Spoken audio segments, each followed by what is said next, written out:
pas son pardon le modèle de notre pardon? Jérémie 31, verset 34.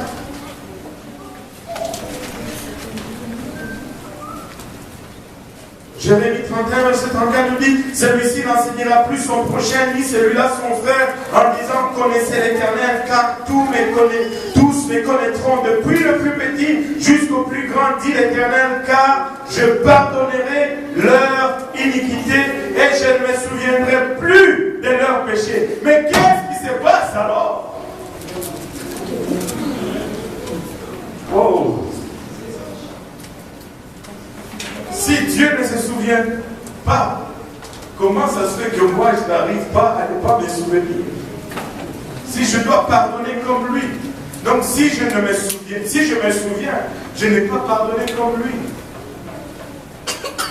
Regardez, le mot hébreu, dans ce verbe pour se souvenir, vient du mot zakar. Et ce mot signifie tout simplement causer le souvenir en mentionnant, en rappelant ou même des fois en enregistrant. En d'autres termes, ce n'est pas que Dieu ne peut pas se rappeler, mais c'est qu'il choisit de ne pas se rappeler. S'il commence à oublier, il n'est plus Dieu. Parce qu'il connaît toutes choses. Amen. Mais il choisit de ne pas rappeler le souvenir de nos péchés. Oh, merci Seigneur pour un Dieu qui a choisi de ne pas rappeler le souvenir de mon péché. Ce n'est pas qu'il ne peut plus se rappeler. Il a tout justement décidé de ne pas le rappeler. Alléluia. Et 2 Corinthiens 5,10 nous dit que les chrétiens auront leur acte, bon ou mauvais. Quelqu'un peut me chercher 2 Corinthiens 5,10. 2 Corinthiens 5,10 rapidement. Si quelqu'un peut le lire. Car il nous faut tous comparaître devant le tribunal de Christ. Car il nous faut tous comparaître devant le tribunal de Christ. Amen. Mais tu dis, attends, nous les chrétiens, nous n'allons pas être jugés. Oui, mais ce n'est pas au jugement du grand trône blanc, mais c'est au tribunal de Christ. Il y a 2 jugements qui vont se faire. Et le jugement commence dans la maison de Dieu, qui sommes nous. Et c'est là que nous allons être jugés. Il dit, car il nous faut tous comparaître devant le tribunal de Christ. Afin que chacun reçoive selon le bien le mal, ou le mal qu'il aurait fait étant dans son corps. Le bien ou le mal.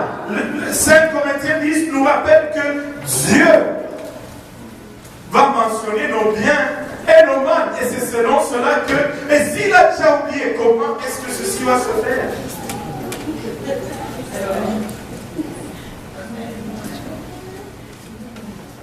Cela signifie que Dieu se souviendra évidemment de nos mauvaises actions dans un sens littéral. Mais il ne se souviendra pas dans un sens juridique.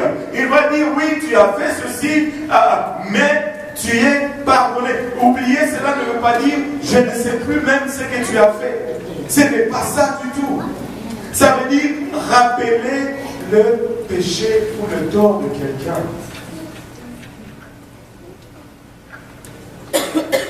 Regarde-toi. Ah bon? Oui, c'est ça.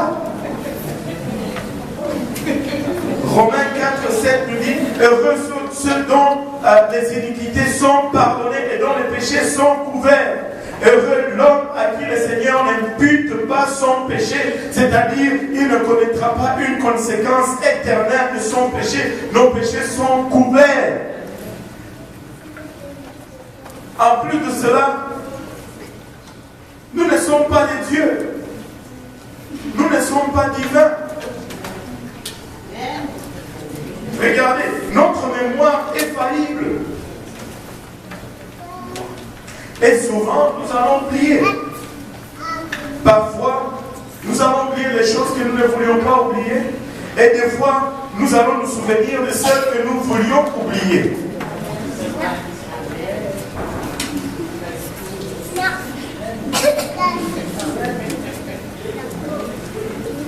Mais l'oubli dont la Bible parle n'est pas le pardon. L'oubli est une fonction du cerveau. Mais le pardon est une fonction de l'esprit. Notre cerveau est capable, notre cerveau est extraordinaire. Il est capable de stocker au moins 600 souvenirs par seconde.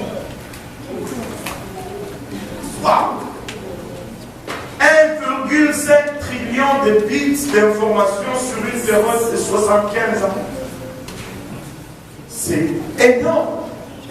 C'est énorme. Bien que nous ne soyons pas en mesure de nous rappeler certains événements dans notre vie, ces expériences sont néanmoins enregistrées en permanence dans notre mémoire et pourraient refaire surface à tout moment. Et selon les circonstances, ces choses peuvent revenir. Ainsi, chaque fois que vous encouragez quelqu'un à oublier un événement, vous leur demandez de faire l'impossible. En fait, lutter pour oublier un événement peut avoir l'effet contraire. Ça va plutôt t'amener à graver cette pensée plus profondément dans ta mémoire. Oublier les offenses n'est pas humainement possible. Et cela n'est pas bénéfique non plus. En fait, ces souvenirs de nos péchés passés nous amènent à faire trois choses. Premièrement, exprimer ma gratitude à Dieu. Je ne peux pas oublier d'où il m'a sorti.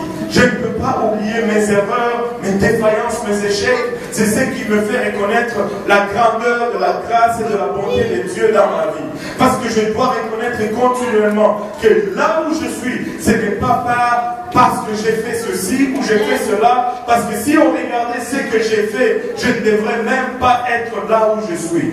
Mais quand je regarde à mes erreurs passées, aucun grand Dieu que nous servons, aucun Dieu qui est que nous servons, est malheur à nous si nous arrivons à une place où nous commençons à oublier tous nos échecs passés, toutes nos erreurs passées, parce que nous devons oublier.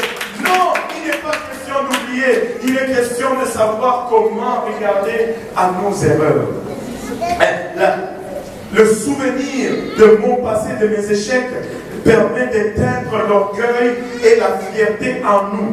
Et vous savez, nous avons tous une dose d'orgueil en nous.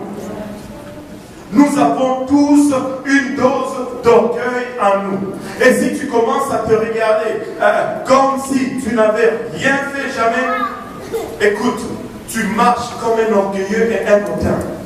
Tu regardes tout le monde comme fautif.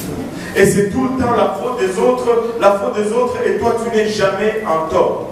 Moi je n'ai jamais vu quelqu'un comme ça.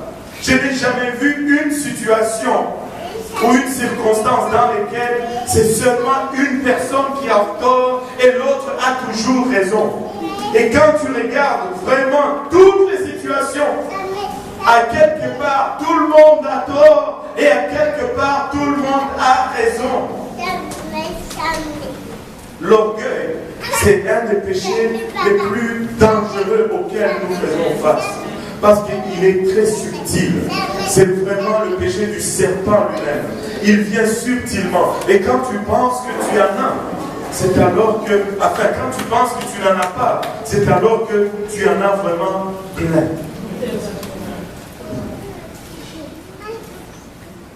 Il y en a qui sont très humbles parce qu'ils sont humbles. Humble d'être humble. Ça, c'est de l'orgueil déguisé. Ça, c'est une fausse humilité. Et il faut faire très attention à cela.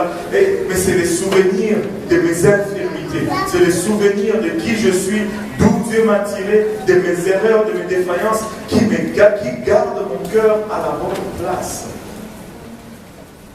Je ne suis pas parfait. Et le souvenir expose la grâce à d'autres.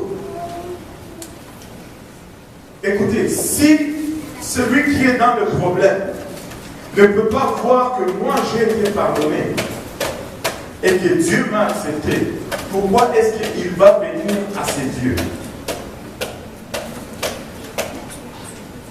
Ça nous permet non seulement d'exposer cette grâce de Dieu, mais ça nous permet aussi de regarder les autres avec grâce et avec humilité. Si tu te regardes toujours d'en haut, tu vas avoir beaucoup de difficultés à accorder le pardon. Et très souvent, si tu n'accordes pas le pardon facilement, c'est parce que tu te penses au fait très juste. Tu es très juste à tes propres. Et les autres devraient tout simplement faire comme toi. Nous devons nous regarder avec nos infériorités. Nous devons nous regarder sincèrement pour qui nous sommes. Nul ici n'a été né ici parce qu'il a fait ci ou il a fait ça. C'est tout simplement à cause de la croix que nous sommes tous ici. La croix nous égalise tous. Comment gérer les souvenirs d'une blessure passée au fond? Premièrement, il ne faut pas cultiver de souvenirs.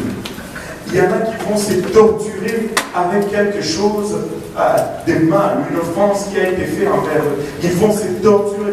Ah, moi, j'ai souffert. Oh, moi, on m'a fait ceci. Moi, quand il y a trop de moi dans ton discours, devine qui est au centre. C'est toi. Il faut que tu sors du centre. Il faut que Jésus-Christ soit au centre. Il faut que Jésus-Christ soit au centre pour que tu aies la bonne perspective. Arrête de dire tout le temps moi. Ce n'est pas bon. Vérifie ton discours. S'il y a trop de moi, c'est dangereux. Il ne faut pas cultiver ces souvenirs. Il ne faut pas les nourrir, les entretenir. Ce n'est pas bon. Il faut se rappeler ses propres échecs. Il faut savoir regarder en arrière et dire, oh boy, là, j'ai vraiment mal fait. Il faut que tu reconnaisses tes propres échecs. Si tu ne reconnais pas tes propres échecs, tu ne vas pas bien gérer les blessures passées. C'est rappeler aussi de sa décision de pardonner. J'ai décidé de pardonner. J'ai décidé de pardonner. J'ai pardonné. Ok, ça revient. Non, Seigneur, j'ai pardonné. Aide-moi à relâcher la personne et à me relâcher moi-même. Ça revient. Seigneur, j'ai pardonné. Cette histoire est clos. Ce n'est pas moi qui veux rappeler cela. C'est le diable qui veut rappeler cela. Et quatrième point, réaliser que les souvenirs de guérison prennent du temps. Il faut réaliser que la guérison va prendre du temps. Tu peux te couper en un jour, mais le temps que cette blessure guérisse ne va pas être le temps que tu as mis pour te la faire. La guérison prend toujours du temps. Amen. Maintenant, on va finir juste avec cette illustration. C'est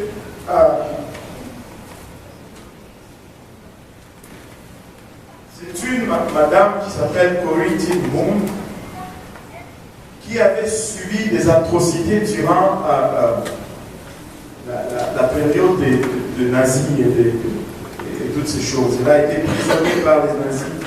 Elle a été emmenée dans un camp de concentration durant la Deuxième Guerre mondiale et elle a subi des choses horribles. Et pendant des années, elle a souffert ces choses. Le souvenir de ces choses était constamment devant elle. Il y a des fois ou des jours où elle manquait même de sommeil, alors que les souvenirs de ces atrocités revenaient en tête. Elle ne pouvait pas dormir. Elle est allée voir un pasteur, lui a parlé de sa situation. Et le pasteur lui dit, tu vois cette église qui est là? Elle dit oui. Il dit, tu vois le clocher qui est en haut là? Et oui, là-dedans, il y a une cloche. Et quand un sacristain va en bas dans la tour de la cloche, il tire les cordes de la cloche pendant un temps. Et cette cloche va commencer à sonner.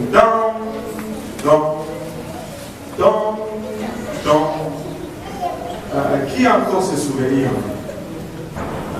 Moi, je me rappelle, je pense que le clocher de notre église était le clocher le plus gros de toute notre ville, la basilique de la zone Kenya.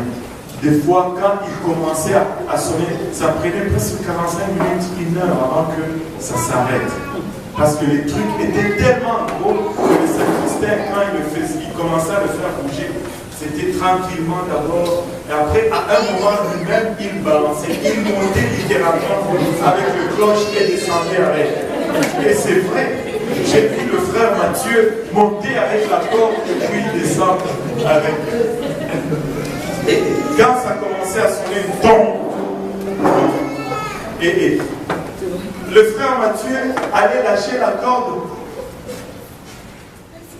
Mais la cloche allait continuer pendant un moment, 45 minutes quasiment.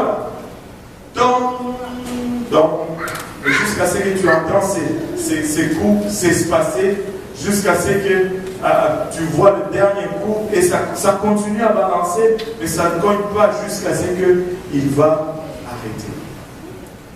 Et le pasteur dit, tu vois cette cloche, après que le sacristain ait lâché, elle va continuer à sonner pour un moment. Et puis après, elle va s'arrêter. C'est la même chose avec ce que tu es en train de vivre. Tu as subi des douleurs, tu as subi des choses. Et ce que tu es en train de vivre maintenant, c'est le son de cloche de ce que tu as vécu. Mais si tu lâches la corde, éventuellement, les sons de cloche vont s'arrêter. Mais tu sais quoi? Le plus longtemps tu vas t'accrocher à cette corde, le plus longtemps cette cloche va sonner. Mais à un moment donné, tu dois lâcher la corde de cette cloche. À un moment donné, tu dois lâcher. Même après l'avoir lâchée, elle va continuer à sonner pour un temps. Mais lâche-la. Ne va pas encore la toucher parce qu'elle va sonner encore plus longtemps. Nous devons arriver à un moment dans notre vie où nous lâchons vraiment la corde de la cloche des offenses dans nos vies. Et même après avoir lâché cette corde, nous avons entendre des dons pendant un moment. Parce que la guérison prend toujours du temps. Et le fait que nos cerveaux n'oublient pas, c'est ça qui rend la réconciliation longue. Nous avons toujours besoin d'un temps de réconciliation. Cela n'affecte pas le pardon. Mais nous devons toujours investir le temps et l'effort nécessaire pour la réconciliation. C'est pourquoi? Parce que Christ doit toujours être arrivé au milieu de nous. Et si la réconciliation dépend de toi, lâche la cloche. Plutôt lâche la corde de la cloche. Et éventuellement, les bruits vont arrêter. Et éventuellement, cette guérison va prendre place. Pouvons-nous baisser nos têtes pour un moment?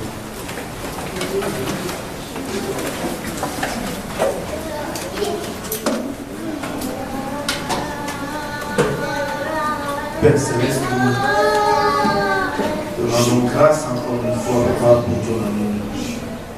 Te rendons grâce pour le pardon, Papa, que tu nous as donné. Nous as accordé avant même, Seigneur Jésus-Christ, que nous élevons notre voix pour te demander. Nous te prions maintenant, Seigneur Jésus-Christ, que nous soyons vraiment façonnés, Seigneur, pour nous aider, Seigneur. Que nous puissions être des gens à ta ressemblance, c'est-à-dire que nous puissions être en mesure de pardonner, même que ceux qui nous ont offensés, probablement nous pardonnent, Seigneur. Peu importe, malgré les profondeurs de blessures, Seigneur, malgré, Papa, l'intensité, la vibration du son de ces cloches, Seigneur, nous voulons prendre aujourd'hui la décision, Seigneur, de lâcher la corde de ces cloches. Nous savons qu'éventuellement, Seigneur, on aide cette cloche de Seigneur, Seigneur. Nous n'allons plus attendre que des choses de pas la brise, Papa, de ton Saint-Esprit en nous, Seigneur, qui souffle sur nous. Aide-nous, Seigneur Jésus-Christ, à appliquer, à exercer le bon pardon, Seigneur. Prends soin de nos blessures, Seigneur Jésus-Christ, qui ont été offensées, Seigneur. Fais que nous puissions être, Papa, à mesure, Seigneur, de vivre une réconciliation, Seigneur. Cela étant même le ministère que tu as placé en nous, Seigneur. Parce que tu nous as appelés au salut, Seigneur, placé en nous le ministère de la réconciliation. Donc, que nous puissions nous réconcilier, Seigneur, peu importe les profondeurs de blessures, Seigneur. Pas que de ces blessures puissent pas devenir une émotion, pas qui va devenir par les personnes qui nous ont offensés, Seigneur. Nous amenons nos familles, nous amenons les nôtres, Seigneur. Nous amenons nos frères, nos sœurs, nous amenons nos pères, nos mères, Seigneur Jésus-Christ. Que tu puisses verser sur nous cette huile qui guérit, Seigneur. Que tu puisses verser sur nous, Seigneur, l'huile, l'action du Saint-Esprit qui guérit les blessures, Seigneur. Afin que ta grâce puisse réellement briller à travers nous. Et que la promesse de ta parole puisse vraiment être accomplie. Nous soyons sauvés, nous et nos familles, Seigneur. Nous ne voulons pas avoir d'entrave, Seigneur, dans le nom de pardonne-nous aujourd'hui, Seigneur Jésus-Christ. Donne-nous la force. Donne-nous la force de participer à nos réconciliations. Action de grâce dans nos cœurs, nous te prions. Lorsque nous remettons nos cœurs brisés entre les saints. Le seul à pouvoir le seul à pouvoir encore une fois fonctionner. Le seul Papa à restaurer Papa les fonctions originales de ce cœur. N'a pas été conçu, Papa, il y a un château pour être dur. Ce cœur a été conçu, Papa, pour dégager ton amour, Seigneur, pour venir, pour prendre la grâce autour de nous. Nous avons besoin de ta guérison aujourd'hui, Seigneur. Guéris-nous, nous te prions, au nom de Jésus. Au nom de Jésus. Nous sommes tous au nom de Jésus. Au nom de Jésus. Nous battons le nom de Jésus.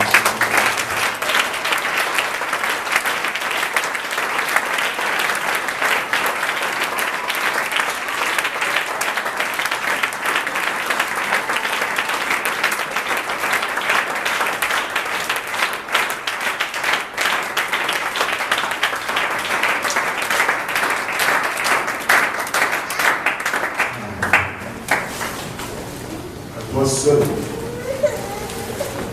tu peux pardonner. Toi tout seul. Ça prend juste un pour que le pardon prenne place. Et ça prend deux de la conséquence. Et Dieu va le faire. Amen. Serrez la main de votre voisin.